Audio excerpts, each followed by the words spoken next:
you know, I was out earlier and I was talking to God. I believe some of the best conversations that you can have is when you're really zeroing in. You really want God to say something back to you when you're out and about or you working and you in deep thought. Because when you in those type of moments, you enter into a space, right? A space where God can come in and enlighten you, inform you.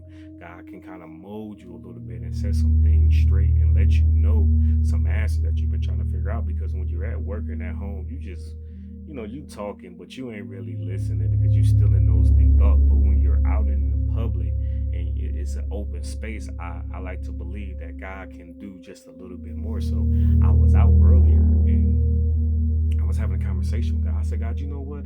I wonder what life would have been like if I would have met certain people early on. I wonder if I was exposed to certain things early on. What would my life would have been like? What if school would have taught us about percentages? What if school would have taught us about Roth IRAs? What if school would have taught us about credit and things in that nature that kind of helped us and build us and formed us and everything in that nature? And the more I kept saying whatever, one thing I appreciate my mother for is taking me on walks and showing me because I was exposed to certain things, right? And I said, I appreciate that. I said, but God, what if I would have met the people of the houses? They could have taught me some things. Amen. If you did this, and at a certain point, God stopped me right there and said, you know what?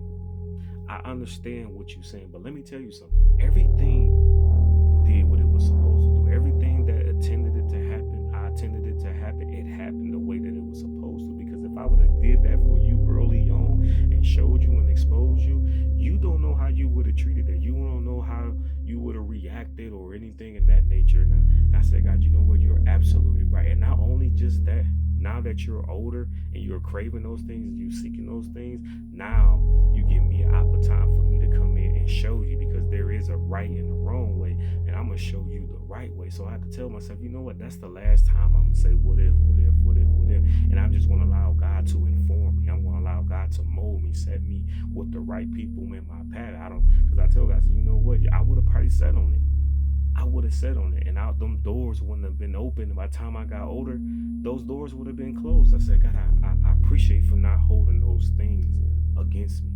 Right? I appreciate that. So next time when you win that, I want you to understand that everything works together for the good of them that love the Lord, that is called according to his purpose. We are all called according to his purpose. So best believe that everything happened the way that was supposed to happen. Because now that you're older, now you get a chance to expire. Now you get a chance to show your kids. Now you get a chance to show your family. Now you get a chance to, give people what they need to see. People need to see inspiration. People need to see people making. People need to look on the news or look in the skybox or look on the floor or whatever and say, you know what? I used to go to school with them. Like, oh my God, when they see that, it enlightens them. It makes them want to say, you know what? I want to go to that same path that they did. I want to know who did that. And when they finally come to you, they can say, you know what? It was no goodness of my own. It was nothing but God. God made that way because I was still, even, listen, even now, it's still a wrestle, but you make an improvement. You're stepping to it. People can see it. When people can see it, people want to know. People want to be enlightened. People want to be informed. And that's when you can lead to God. That's when generations can start looking and say, you know what? I decided to follow God like you. The moment we start to understand that and to be enlightened, the moment that life becomes a little bit more easier to these little more easy, a little bit submissive to God, and allow God to show us the way.